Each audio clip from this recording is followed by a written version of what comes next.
ನಮಸ್ಕಾರ ಎಲ್ಲರಿಗೂ. ಇವತ್ತು ನಾವು ಉತ್ತರ ಭಾರತದ ಸ್ಪೆಷಲ್ ಡಿಶ್ ಆಗಿರುವಂತಹ ಕಡಿ ಪಕೋಡನ ಮಾಡೋದು ಹೇಗೆ ಅಂತ ನೋಡೋಣ. ಕಡಿ ಅಂದರೆ ನಾವು ಮಜ್ಜಿಗೆ ಸಾರು ಮಾಡ್ಕೋತೀವಿ.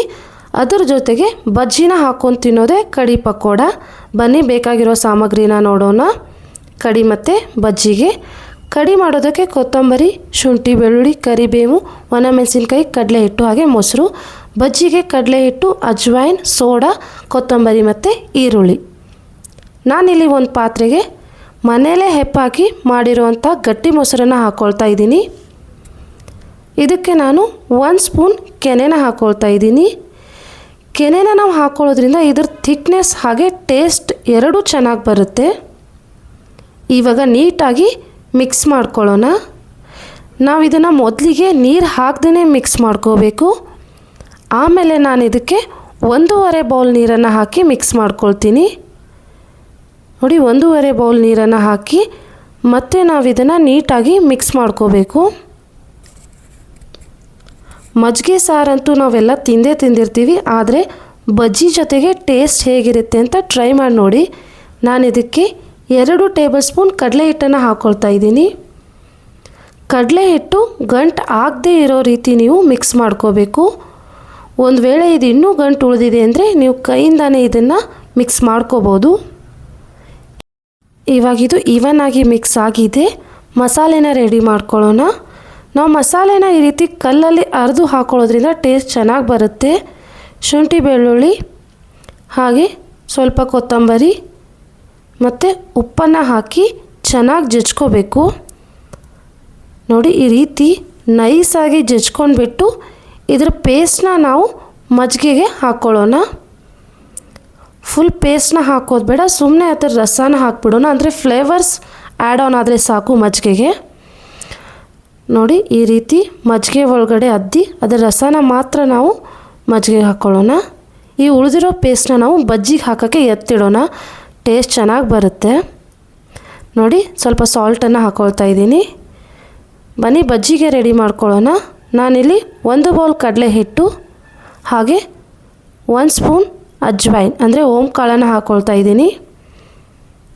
ಈ ರೀತಿ ಕೈಯಿಂದನೇ ಪುಡಿ ಮಾಡಿ ಹಾಕ್ಕೊಳ್ಳಿ. 1 ಸ್ಪೂನ್ ಜೀರಿಗೆನ ಹಾಕ್ಕೊಳ್ತಾ ಇದ್ದೀನಿ. ಮತ್ತು 1 ಚಿಟಿಕೆ ಸೋಡಾ ಸಾಕು. ನೋಡಿ, ಸ್ವಲ್ಪ ಸೋಡಾ ಆದರೆ ಸಾಕು ಇದಕ್ಕೆ. ಹಾಗೆ ಆವಾಗಲೇ ಎತ್ತಿಟ್ಟಿದ್ವಲ್ವ ಕೊತ್ತಂಬರಿ, ಬೆಳ್ಳುಳ್ಳಿ ಪೇಸ್ಟ್, ಅದನ್ನು ಮತ್ತು ಸ್ವಲ್ಪ ಮೆಣಸಿನ್ಕಾಯಿ ಪೇಸ್ಟ್ನ ಹಾಕ್ಕೊಳ್ತಾ ಇದ್ದೀನಿ. ಅರಿಶಿನ, ಕಟ್ ಮಾಡಿಟ್ಟಿರೋ ಈರುಳ್ಳಿ ಮತ್ತು ಕೊತ್ತಂಬರಿನ ಹಾಕ್ಕೊಂಡು ಕಲಿಸ್ಕೊಂಡ್ಬಿಡಿ. ಮೊದಲಿಗೆ ಹಾಗೆ ಡ್ರೈಯಾಗಿ ಕಲಿಸ್ಕೊಳ್ಳಿ. ಅದಾದಮೇಲೆ ಸ್ವಲ್ಪ ನೀರನ್ನು ಹಾಕಿ ಬಜ್ಜಿ ಹದಕ್ಕೆ ಕಲಿಸ್ಕೊಂಡ್ರೆ ಸಾಕು. ಚಳಿಗಾಲದಲ್ಲಿ ಎಲ್ರಿಗೂ ಬಜ್ಜಿ ಇಷ್ಟ ಆಗೇ ಆಗುತ್ತೆ. ಕಡಿ ಪಕೋಡ ಕೂಡ ಇಷ್ಟ ಆಗೇ ಆಗುತ್ತೆ.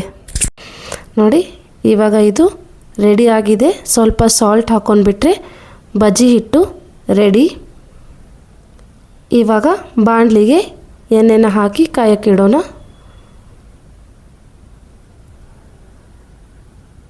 ಎಣ್ಣೆ ಕಾದಿದೆಯಾ ಟೆಸ್ಟ್ ಮಾಡೋಣ. ಎಣ್ಣೆ ಕಾದಿದೆ. ಬನ್ನಿ ಬಜ್ಜಿನ ಬಿಟ್ಕೊಳ್ಳೋಣ. ನೋಡಿ, ಚಿಕ್ಕ ಸೈಜ್ ಬಜ್ಜಿ ಆದರೆ ಸಾಕು. ತುಂಬ ದೊಡ್ಡ ಬಜ್ಜಿ ಕಡಿಗೆ ಸೂಟ್ ಆಗಲ್ಲ. ಸೊ ಸ್ಮಾಲ್ ಸೈಜ್ ಬಜ್ಜಿನ ಹಾಕ್ಕೊಳ್ತಾ ಇದ್ದೀನಿ. ನಾನು ಮಾಡೋ ಅಡುಗೆ ನಿಮ್ಗೆ ಇಷ್ಟ ಆದರೆ ಮರೀದೆ ಲೈಕ್, ಶೇರ್ ಆ್ಯಂಡ್ ಸಬ್ಸ್ಕ್ರೈಬ್. ಬನ್ನಿ ಬಜ್ಜಿ ರೆಡಿ ಆಗಿದೆ. ನಾವು ಉತ್ತರ ಕರ್ನಾಟಕದವ್ರಿಗೆ ಮನೇಲಿ ಏನಾದರೂ ಮಾಡೋಕ್ಕೆ ಎಣ್ಣೆ ಬಾಣಲಿಗಿದೆ ಅಂದರೆ ಸಾಕು, ಸಂಡಿಗೆನ ಹಾಕ್ಕೊಂಡು ಕರಿತಾ ಇರ್ತೀವಿ. ನೋಡಿ, ರಾಗಿ ಸಂಡಿಗೆನ ಸ್ವಲ್ಪ ಕರ್ಕೊಂಡ್ಬಿಟ್ಟಿದ್ದೀನಿ. ಇವಾಗ ಮಜ್ಜಿಗೆ ಸಾರಿಗೆ ಒಗ್ಗರಣೆನ ಮಾಡ್ಕೊಳ್ತಾ ಇದ್ದೀನಿ. ಜೀರಿಗೆ, ಸಾಸಿವೆ ಹಾಗೆ ಕರಿಬೇವು, 1 ಒಣಮೆಣಸಿನ್ಕಾಯಿನ ಹಾಕ್ಕೊಳ್ತಾ ಇದ್ದೀನಿ. ಈ ಹಸಿ ಮೆಣಸಿನ್ಕಾಯಿ ಕೂಡ ಹಾಕ್ತಾರೆ, ಬಟ್ ನಂಗೆ ಅನಿಸುತ್ತೆ ಪಕೋಡ ಸ್ವಲ್ಪ ಖಾರವಾಗಿ ಬಂದುಬಿಡುತ್ತೆ, ಕುಡಿಯೋಕ್ಕೆ ಅಷ್ಟೊಂದು ಇಷ್ಟ ಆಗಲ್ಲ. ಅದಕ್ಕೆ ನಾನಿಲ್ಲಿ ಒಣಮೆಣಸಿನ್ಕಾಯಿನ ಹಾಕ್ಕೊಳ್ತಾ ಇದ್ದೀನಿ. ಮಜ್ಜಿಗೆ ಸಾರನ್ನು ಹಾಕಿ ಕುದಿ ಬರೋವರೆಗೂ ಬೇಯಿಸ್ಕೋಬೇಕು.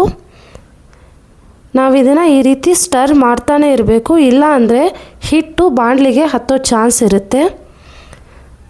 ನೋಡಿ, ಕುದಿ ಬಂತು. ಕಡಿ ಕೂಡ ರೆಡಿ ಆಗಿದೆ. ಇವಾಗ ಸರ್ವ್ ಮಾಡ್ಕೊಳ್ಳೋಣ. ಬಿಸಿ ಬಿಸಿ ಬಜ್ಜಿ ಬಂತು, ಅದ್ರ ಹಿಂದೆನೇ ಬಿಸಿ ಬಿಸಿ ಕಡಿ ಕೂಡ ಬಂತು. ಇನ್ನೇನು ಸರ್ವ್ ಮಾಡ್ಕೊಂಡು ತಿನ್ನೋದಷ್ಟೇ. ಬನ್ನಿ ಬೌಲ್ಗೆ ಕಡಿನ ಹಾಕ್ಕೊಳ್ಳೋಣ. ಬಿಸಿ ಬಿಸಿ ಕಡಿನ ಬೌಲ್ಗೆ ಹಾಕಿಬಿಟ್ಟು ಬಜ್ಜಿನ ಹಾಕ್ಕೊಳ್ಳೋಣ. ನೀವು ಯಾವಾಗ ತಿಂತಿರ್ತೀರೋ ಆವಾಗಲೇ ಕಡಿನ ಬಿಸಿ ಮಾಡ್ಕೊಂಡು ಬಜ್ಜಿನ ಹಾಕ್ಕೊಳ್ಳಿ. ಮೊದಲೇ ಬಜ್ಜಿ ಹಾಕ್ಕೊಂಡಿಟ್ರೆ ಬಜ್ಜಿ ಮೆತ್ತಗಾಗೋ ಚಾನ್ಸ್ ಇರುತ್ತೆ. ಸೊ ಇವಾಗ ಬಜ್ಜಿನ ಹಾಕ್ಕೊಳ್ಳೋಣ. ಒಂದು 4 ಬಜ್ಜಿನ ಹಾಕ್ಕೊಳ್ತಾ ಇದ್ದೀನಿ. ಹೊರಗಡೆ ಚಳಿಗೆ ಈ ಥರ ಕಡಿ ಪಕೋಡ ತಿಂದರೆ ಸೂಪರಾಗಿರುತ್ತೆ. ನೀವು ಇದನ್ನು ಚಪಾತಿ ಹಾಗೆ ರೈಸ್ ಜೊತೆ ಕೂಡ ತಿನ್ಬೋದು. ಸುಮ್ಮನೆ ಹಾಗೆ ಕಡಿ ಪಕೋಡನ ಬೌಲ್ಗೆ ಹಾಕ್ಕೊಂಡು ಕೂಡ ತಿನ್ಬೋದು. ಟೇಸ್ಟ್ ಚೆನ್ನಾಗಿದ್ದೇ ಇರುತ್ತೆ. ಟ್ರೈ ಮಾಡಿ ನೋಡಿ. Thank you.